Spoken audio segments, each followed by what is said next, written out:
Express की प्रस्तुति।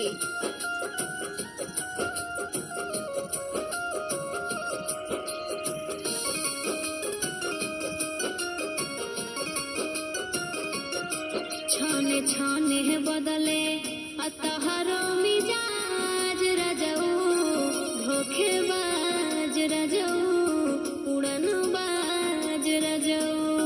छाने छाने बदले अतहरो मिजाज रजऊ, धोखेबाज रजऊ, उड़नबाज रजऊ।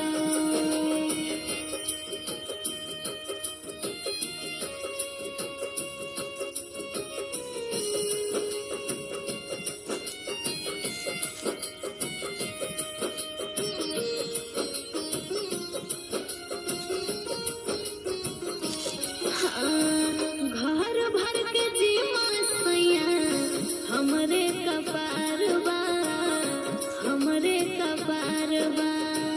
देहिया में दहरत योरी, ऊपर से बुखार बा, ऊपर से बुखार बा।